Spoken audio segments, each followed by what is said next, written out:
What if the one person you thought was dead has been watching you from the shadows? What if he were at his own funeral? It began on a chilly fall night in 2023. In James Montgomery, a popular 40-something businessman was discovered dead in his upscale apartment. There did not appear to be any signs that there had been a struggle or violence as the cause for her death. Just a clean, quiet death. The medical examiner attributed the cause of death to a heart attack. His grieving family, disappointed by his loss rather than relieved, mourned him in a hushed send-off at a church filled with sorrow and unbelief. But something was wrong. The coffin wasn't what haunted them. It was a sense that James didn't actually leave. 3 days after the funeral, something strange caught the eye of Rachel Montgomery, James's younger sister. At her door was a letter, but the handwriting wasn't one she knew. It was directed to her, and on opening it she read it written in the hand of James. But the words were chilling. "I'm not dead, Rachel. I'm closer than you think. And don't let them bury me alive." The letter was signed by James. Rachel thought she would handle it herself. She went to the funeral home, where her brother's body had been prepared. What she discovered there, though, would alter everything. She assumed that the funeral home director was nervous when she inquired about the preparation process. When Rachel asked for more, the director fessed up that they got James' body a day earlier than thought.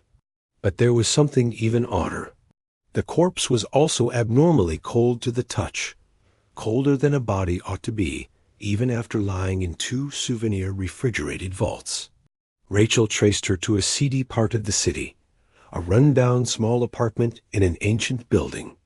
She was on her way to meet someone who said he had seen her brother alive the day before she learned of his death. The one she was seeing was Kyle, a business associate of James. Kyle had never talked publicly of their friendship, but he had information that could not be ignored.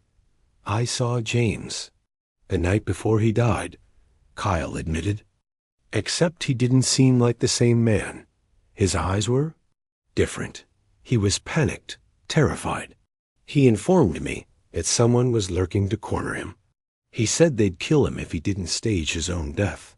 Rachel's quest had ultimately led her to the truth. James had staged his death. He'd organized it meticulously, even choreographing the heart attack with a trusted medical collaborator. But his scheme went horribly awry. Never in his wildest dreams did James think that someone would bury him too soon.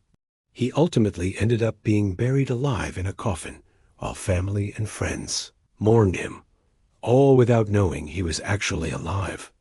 Rachel went after the only person who knew what had happened to him, the undertaker who de-embalmed James.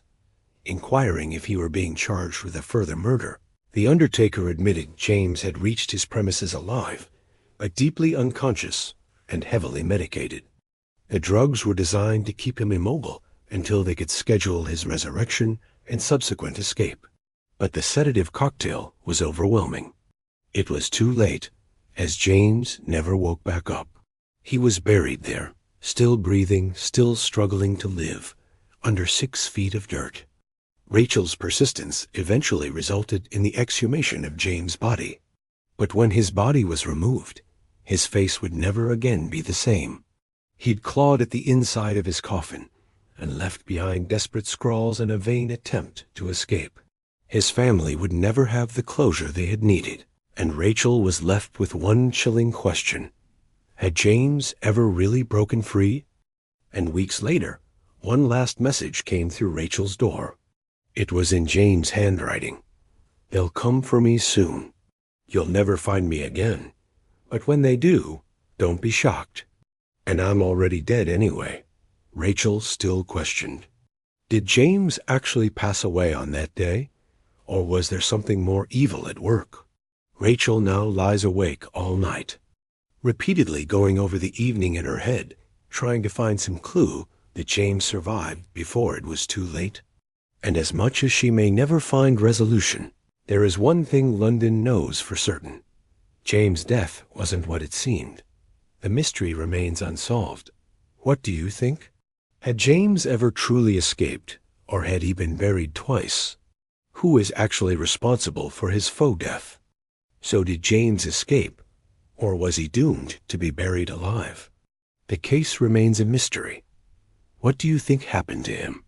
Comment your theories below.